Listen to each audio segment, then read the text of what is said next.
कि मुझे तो बिल्कुल भी इस बात का ज्ञान नहीं था कि कोई सूची वायरल हो रही, क्योंकि मैं माँ कामाख्या के दर्शन के लिए गया हुआ था कि मुझे जैसे एक छोटे से भारतीय जनता पार्टी के कार्यकर्ता को पार्टी इतनी बड़ी जवाबदारी सौंपेगी।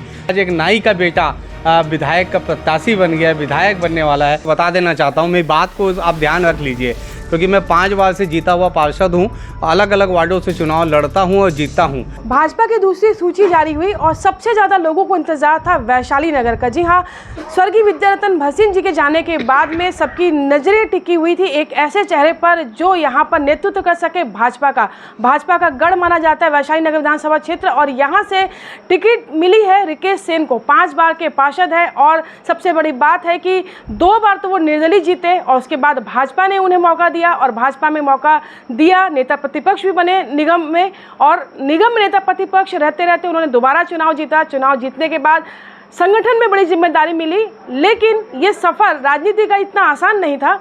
एक वैशाली नगर के एक छोटे से राजू से रिकेश सेन तक का जो सफ़र है वो काफ़ी लंबा है, संघर्ष भरा रहा। लेकिन आज जो नाम है, क्योंकि रिकेश का नाम आते ही नाम आता है महिलाओं के बहनों के लाडले भाई, कभी बड़े भाई, कभी छोटे भाई, कभी देवर और कभी एक बेटे की तरह रिकेश ने जो काम किया वो कोविड के दौर में सबने देखा। और शायद यही वजह है कि ज़मीन से जुड़े होने की वजह से पार्टी की नज़र आज रिकेश पर गई है। टिकट फाइनल हो चुका है, नाम घोषित हो चुके हैं, घर में उत्साह का माहौल है और लोगों में खुशी है कि उनके अपने बेटे को टिकट मिली है। सबसे ज़्यादा बड़ी बात यह है कि नाई समाज से एक प्रतिनिधित्व मिला है।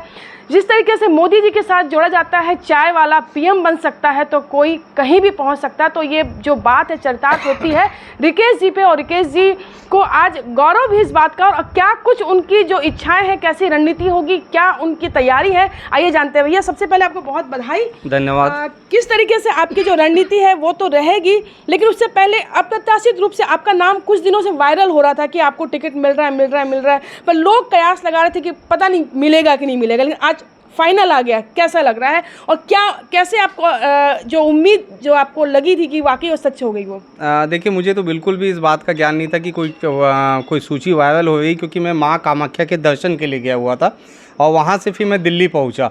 आज दिल्ली जब पहुँचा तो वहाँ पे मुझे 4 बजे के लगभग शुभचिंतकों का फ़ोन आया कि आपका नाम सूची में है। तो मैंने कहा ऐसे तो बहुत से सूची वायरल हुए, बोले नहीं इस बार ऑथेंटिक है और आपको बहुत बहुत बधाई। मैंने तुरंत प्रदेश नेतृत्व से बात किया कि ऐसा क्या मुझे कोई अधिकृत प्रत्याशी बनाया गया है क्या? तो उन्होंने कहा जी हाँ, आपको अधिकृत प्रत्याशी बनाया गया है। तो उस समय मेरी आंखों में आंसू थे, क्योंकि एक नाई का बेटा, एक गरीब घर का बेटा कैसे इस मुकाम तक पहुंच सकता है, मेरे लिए बहुत अप्रत्याशित चीज़ थी। और मैंने ये कल्पना भी नहीं सोचा था कि मुझे जैसे एक छोटे से भारतीय जनता पार्टी के कार्यकर्ता को पार्टी इतनी बड़ी जवाबदारी सौंपेगी। तो मेरे लिए बहुत आश्चर्यचकित था। और निश्चित रूप से आज जो नाई समाज है, क्योंकि हम लोग छोटे से सैलून चलाने वाले लोग हैं, हम लोगों के समाज में कोई बड़ा नेता, कोई विधायक एक सपना के बराबर है। हाँ, ये ज़रूर है कि 4 दशक पहले कर्पूरी ठाकुर नाई समाज से बिहार के मुख्यमंत्री हुआ करते थे। उसके बाद तो एक सपना सा था, लेकिन आज एक नाई का बेटा विधायक का प्रत्याशी बन गया, विधायक बनने वाला है। ये अपने आप में पूरे सेन समाज के लिए गर्व का विषय है। और मैं पार्षद के रूप में लगातार 5 बार चुनाव जीता हूँ और ज़मीनी स्तर पे काम करते करते मुझे 25 वर्ष हो गए। तो मुझे ऐसा लगता है कि एक बड़ी जिम्मेदारी पार्टी ने मुझे सौंपा है। बड़ी जिम्मेदारी की आपने बात कही। भसीन जी यहाँ पर विधायक रहे हैं और भाजपा का गढ़ माना जाता है वैशाली नगर। आपके ऊपर अब दोहरी जिम्मेदारी आ गई कि आपको वो जो भाजपा की जो सीट है वो बचाए रखनी है और वो भी लीड के साथ में, तो कैसी रणनीति होगी आपकी? हाँ, मैं आपको IBC चैनल के सभी दर्शकों को बता देना चाहता हूँ, मेरी बात को आप ध्यान रख लीजिए, क्योंकि मैं 5 बार से जीता हुआ पार्षद हूँ, अलग अलग वार्डों से चुनाव लड़ता हूँ और जीतता हूँ। मैं आपके माध्यम से अपने प्रदेश नेतृत्व को बताना चाहता हूँ और सेन समाज की तरफ से बताना चाहता हूँ, वैशाली नगर विधानसभा के मतदाताओं की ओर से बताना चाहता हूँ, एक बहुत जिम्मेदार चैनल है। बहुत ही पूरे छत्तीसगढ़ में सबसे अधिक मतों से अगर कोई चुनाव जीतेगा तो वो है भारतीय जनता पार्टी के अधिकृत प्रत्याशी रिकेश सेन जीतेंगे। ये मैं IBC चैनल के सभी दर्शकों को कहना चाहता हूँ। रिकॉर्ड मतों से हम जीत के स्वर्गीय विद्यारतन भसीन जी को विनम्र श्रद्धांजलि देंगे। बहुत अच्छी बात कही कि श्रद्धांजलि आप देने के लिए आपने जो एक विश्वास जताया है कि जनता आपके ऊपर इतना विश्वास करती है। बात जब विरोधी की पार्टी की आती है तो कांग्रेस ने अभी चेहरा साफ नहीं किया है, क्या लगता है किस तरीके से कांग्रेस किसको उतारेगी मैदान में?